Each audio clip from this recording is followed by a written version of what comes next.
The Selfish Giant by Oscar Wilde. Every afternoon, as they were coming home from school, the children used to go and play in the giant's garden. It was a large, lovely garden with soft green grass. Here and there, over the grass, stood beautiful flowers like stars, and there were 12 peach trees that in the springtime broke out into delicate blossoms of pink and pearl, and in the autumn bore rich fruit. The birds sat on the trees and sang so sweetly that the children used to stop their games in order to listen to them. "How happy we are here," they cried to each other. One day, the giant came back.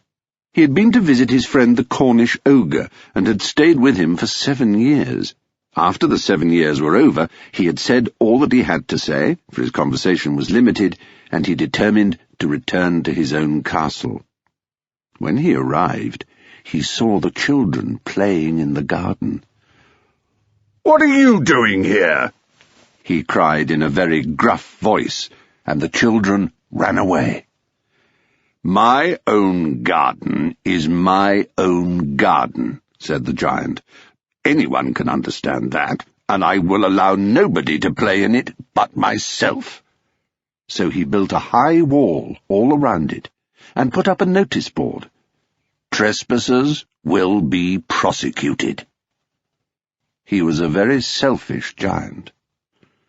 The poor children had now nowhere to play. They tried to play on the road, but the road was very dusty and full of hard stones, and they didn't like it. They used to wander round the high wall when their lessons were over, and talk about the beautiful garden inside. "How happy we were there," they said to each other. Then the spring came, and all over the country there were little blossoms and little birds. Only, in the garden of the Selfish Giant, it was still winter. The birds did not care to sing in it, as there were no children, and the trees forgot to blossom.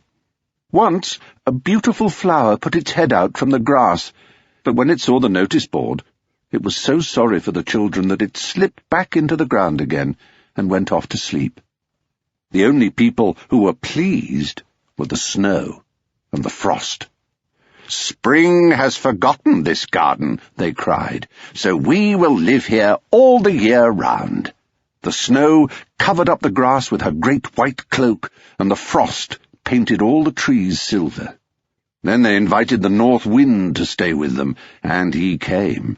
He was wrapped in furs, and he roared all day about the garden and blew the chimney-pots down. "This is a delightful spot," he said. "We must ask the hail on a visit." So the hail came. Every day for 3 hours he rattled on the roof of the castle till he broke most of the slates, and then he ran round and round the garden as fast as he could go. He was dressed in grey, and his breath was like ice. "I cannot understand why the spring is so late in coming," said the Selfish Giant, as he sat at the window and looked out at his cold, white garden. "I hope there'll be a change in the weather." But the spring never came, nor the summer. The autumn gave golden fruit to every garden, but to the giant's garden she gave none. "He is too selfish," she said. So it was always winter there, and the north wind and the hail and the frost and the snow danced about through the trees. One morning the giant was lying awake in bed when he heard some lovely music. It sounded so sweet to his ears that he thought it must be the king's musicians passing by. It was really only a little linnet singing outside his window, but it was so long since he had heard a bird sing in his garden that it seemed to him to be the most beautiful music in the world. Then the hail stopped dancing over his head, and the north wind ceased roaring, and a delicious perfume came to him through the open casement. "I believe the spring has come at last," said the giant, and he jumped out of bed and looked out. What did he see? He saw a most wonderful sight. Through a little hole in the wall, The children had crept in, and they were sitting in the branches of the trees. In every tree that he could see there was a little child. And the trees were so glad to have the children back again that they had covered themselves with blossoms and were waving their arms gently above the children's heads. The birds were flying about and twittering with delight, and the flowers were looking up through the green grass and laughing. It was a lovely scene. Only in one corner it was still winter. It was the farthest corner of the garden, and in it was standing a little boy. He was so small that he could not reach up to the branches of the tree, and he was wandering all round it, crying bitterly. The poor tree was still quite covered with frost and snow, and the north wind was blowing and roaring above it. "Climb up, little boy," said the tree, and it bent its branches down as low as it could, but the boy was too tiny. And the giant's heart melted as he looked out. "How selfish I've been," he said. "Now I know why the spring would not come here. I will put that poor little boy on the top of the tree, and then I will knock down the wall, and my garden shall be the children's playground for ever and ever." He was really very sorry for what he had done. So he crept downstairs and opened the front door quite softly, and went out into the garden. But when the children saw him, they were so frightened that they all ran away, and the garden became winter again. Only the little boy did not run, for his eyes were so full of tears that he did not see the giant coming, and the giant stole up behind him and took him gently in his hand and put him up into the tree. And the tree broke at once into blossom, and the birds came and sang on it, and the little boy stretched out his 2 arms and flung them round the giant's neck and kissed him. And the other children, when they saw that the giant was not wicked any longer, came running back, and with them came the spring. "It is your garden now, little children," said the giant, and he took a great axe and knocked down the wall. And when the people were going to market at 12 o'clock, they found the giant playing with the children in the most beautiful garden they had ever seen. All day long they played, and in the evening they came to the giant to bid him goodbye. "But where is your little companion?" he said. "The boy I put into the tree." The giant loved him the best, because he had kissed him. "We don't know," answered the children. "He has gone away." "You must tell him to be sure and come here tomorrow," said the giant.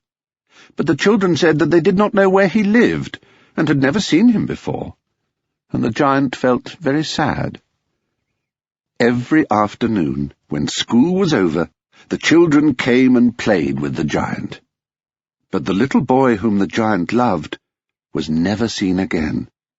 The giant was very kind to all the children, yet he longed for his first little friend, and often spoke of him.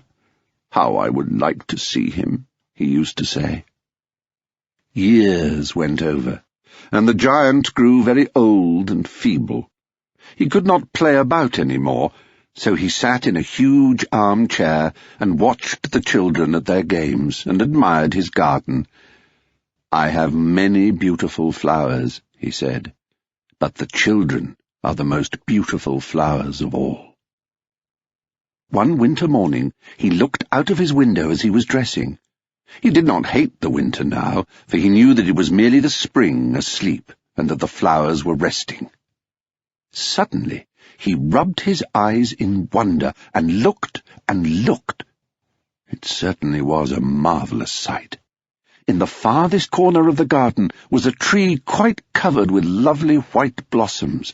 Its branches were all golden, and silver fruit hung down from them, and underneath it stood the little boy he had loved. Downstairs ran the giant in great joy, and out into the garden. He hastened across the grass and came near to the child. And when he came quite close, his face grew red with anger, and he said, "Who hath dared to wound thee?" for on the palms of the child's hands were the prints of 2 nails, and the prints of 2 nails were on the little feet. "Who hath dared to wound thee?" cried the giant. "Tell me, that I may take my big sword and slay him." "Nay," answered the child, "but these are the wounds of love." "Who art thou?" said the giant, and a strange awe fell on him, and he knelt before the little child. And the child smiled on the giant, and said to him, "You let me play once in your garden. Today you shall come with me to my garden, which is paradise." And when the children ran in that afternoon, they found the giant lying dead under the tree, all covered with white blossoms.